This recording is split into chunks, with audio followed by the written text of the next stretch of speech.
In time, you will know the tragic extent of my failings.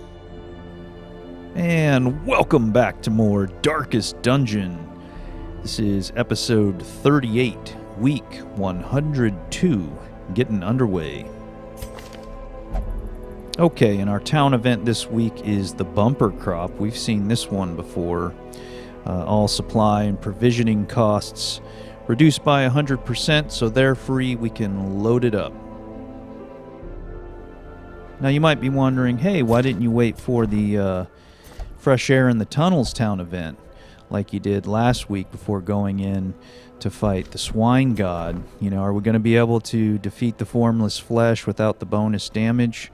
Well, yeah, of course we are. Like I've said all along, at this point, it's not really necessary that our heroes have that bonus damage. We're so high a level, we're so upgraded, we have such great trinkets at this point. Waiting for those town events to get the bonus damage is something you can do, and it certainly helps out, but it's not at all necessary. I'm fully confident that our area effect, bleed, and blight party is going to handle the Warrens just fine, and the Formless Flesh, doesn't stand a chance. And as for that area effect, bleed, and blight party, if you recall, this is how we've always done it: Shieldbreaker, Flagellant, Houndmaster, and Vestal. If you recall this encounter, the reason we do so much area effect damage over time strategy is that the flesh, even though each 4 ranks occupy different versions of the flesh, and it kind of transforms itself along the way into those different versions in each slot, etc., etc. All that said, it has one giant health bar. Okay, so whenever you do damage to one of the ranks, you're doing damage to the entire health bar of the boss as a whole. So that's why area effect damage over time works so well on this boss. And everyone except the Vestal, who's just there to heal, really has these types of attack. The Flagellant can hit the back 2 ranks, rank 3 and 4, with a bleed attack.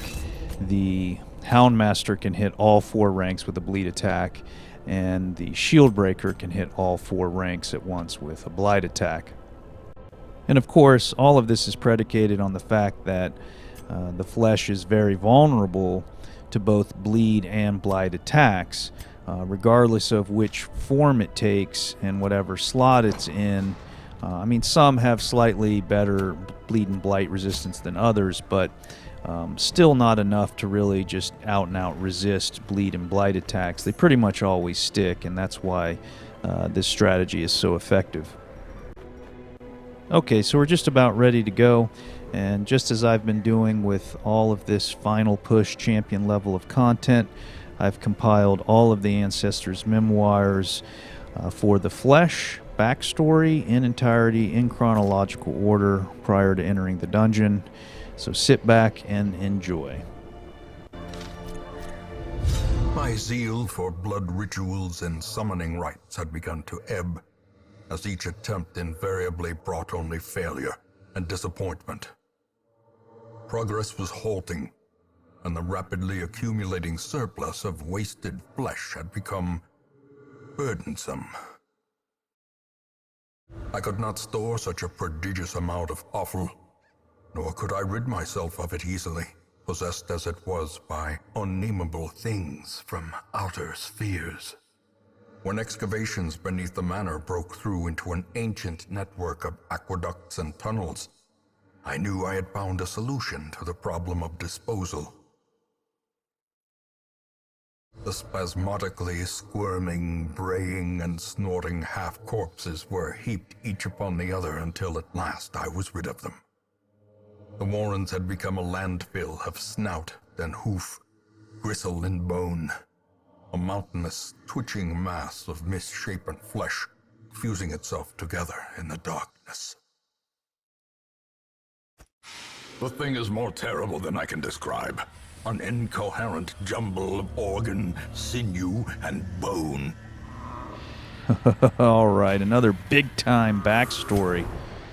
Man, and what an unnerving tale of the origin of these really gruesome flesh bosses.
The wounds of war can be healed, but never hidden.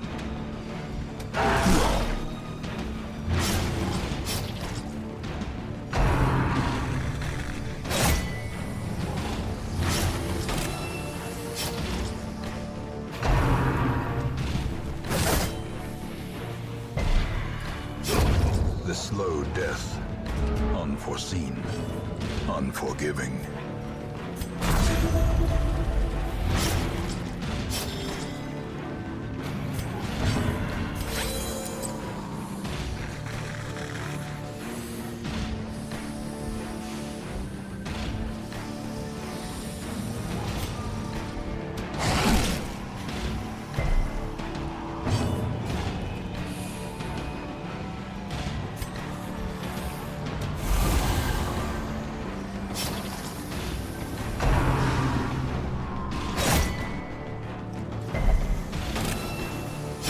Slowly, gently.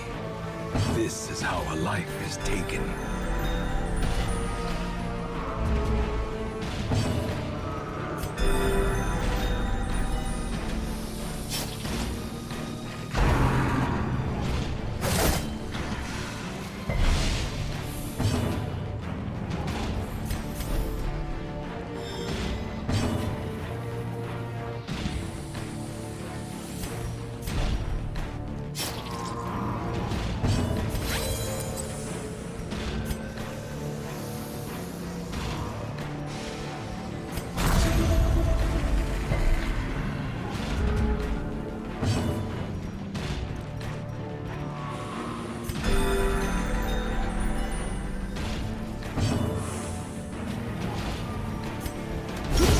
Continue the onslaught.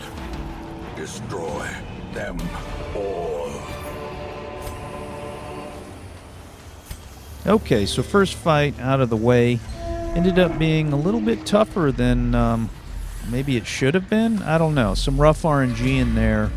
Like I've said before in the past, sometimes it feels like the first couple of fights in a dungeon, the RNG just doesn't go your way, you know. Again, that could just be superstition or coincidence, whatnot, but either way, the group is fine. We got through it, and we're underway here.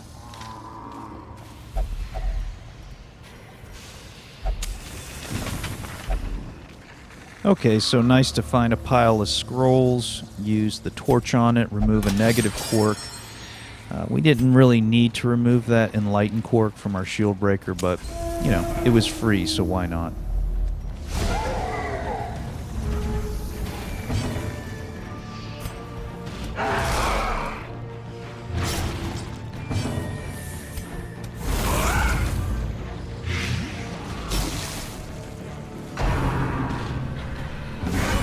Unnerved, unbalanced.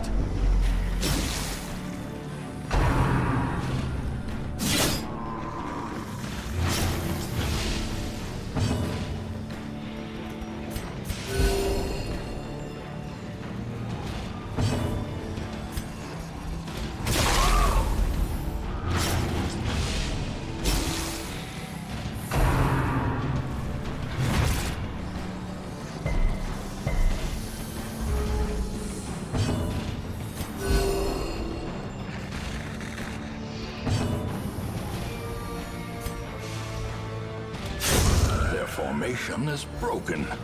Maintain the offensive.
Death by inches.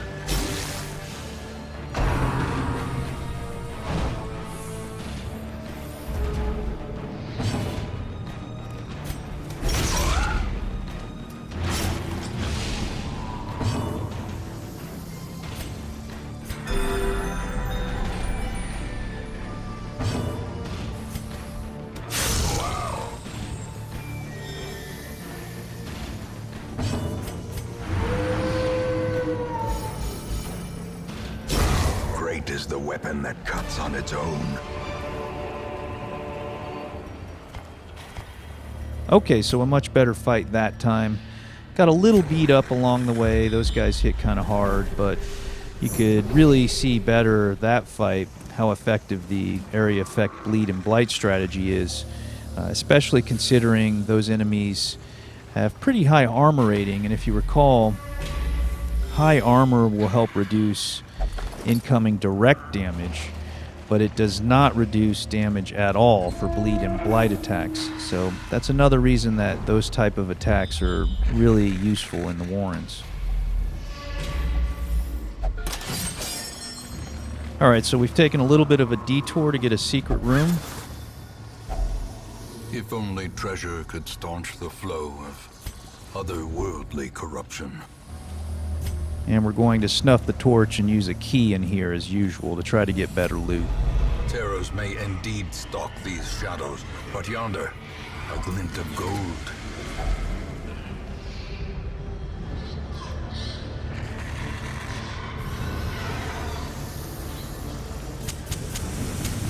The way is lit. The path is clear. We require only the strength to follow it. Alright, it looks like it all paid off. We get 2 of those puzzling trapezohedrons. Those sell for a lot of gold. And an Ancestor's Trinket, which admittedly isn't one that I tend to use. But hey, it's an Ancestor's Trinket, right? So a good sign that we got a nice loot roll.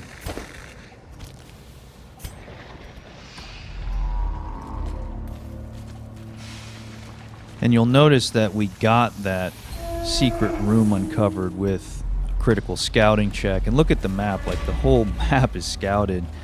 And once again, just like you saw last episode, we used the scouting trinkets on the Houndmaster in order to have such great scouting, which will help us get to the boss much quicker, much easier. And then, just like we did last time, before we fight the boss, I'm going to remove those trinkets in order to gain the benefit of his natural quirk. Circle in the dark. The battle may yet be won.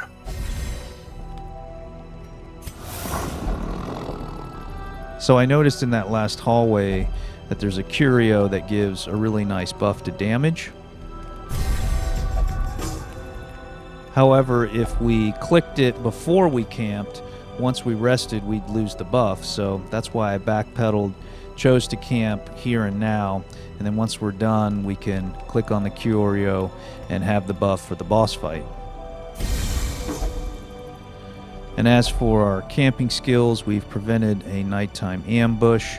We've increased the shield breaker's chance to land blight attacks as well as her blight resistance. I also increased her max hit points and her protection there. And then we also increased the armor penetration for all of the Shieldbreaker's companions. As the light gains purchase, spirits are lifted, and purpose is made clear. All right, so here it is, the Moonshine Barrel. Purify it with medicinal herbs, and it gives a plus 30% damage until camp. So that's a really, really nice damage boost for her.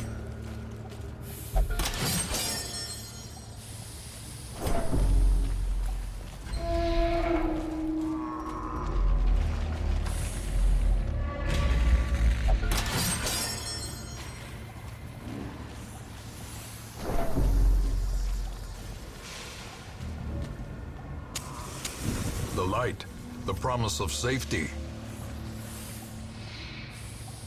All right, and just like that, we're to the boss.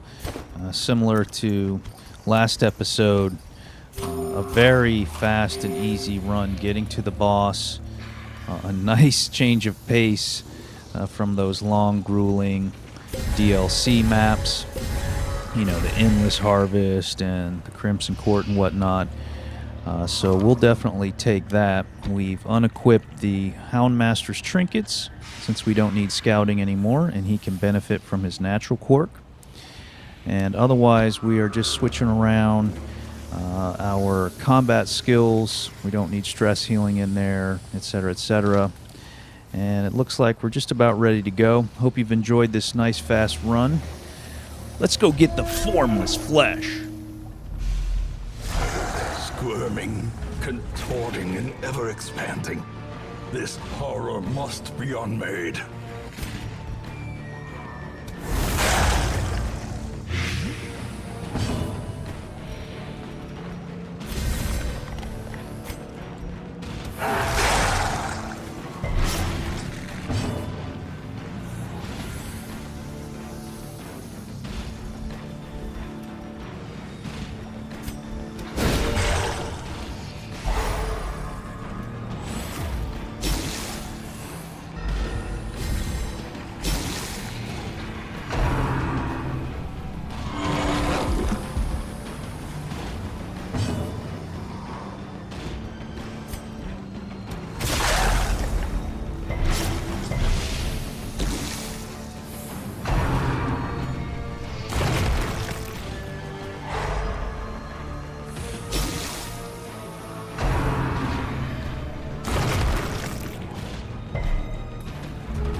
The wounds of war can be healed, but never hidden.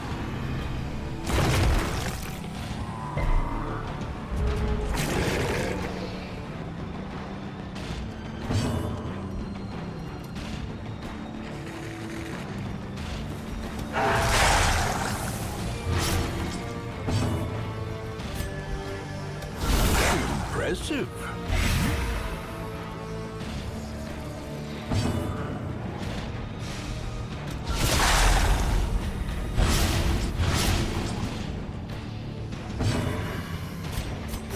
The wounds of war can be healed, but never hidden.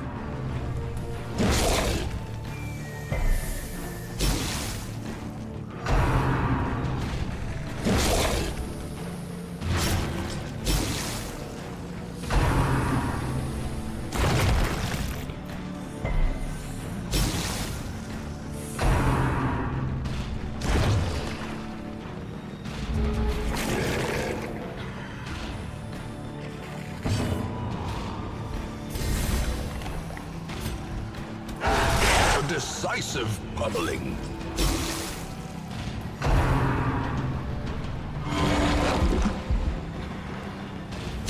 Its destruction is a small consolation, given the implications of its terrible existence. Be wary. Triumphant pride precipitates a dizzying fall. Oh, yeah. Talk about big time. Another 4 rounds to take out a boss. Come on, Devatron. All right, let's tally it up, buddy. Decent gold, mostly because of that secret room and that really nice chest we found in there, and snuffing the torch out, using the key. Basically a pro move. A really nice trophy. I love this reward. And also the trinket reward isn't bad. Just a book that reduces stress. All right, on to the quirks. Warren's Explorer replacing Cove Adventurer. Those don't really matter. Nervous is bad. We got to get rid of that on poor Durville. Cove Adventurer replacing Natural Swing. I mean, neither of those matters. The Darkest Dungeon. Devatron. Swine God down. Warrens are clear. Oh yeah, we're making progress now. We'll see you in the next episode.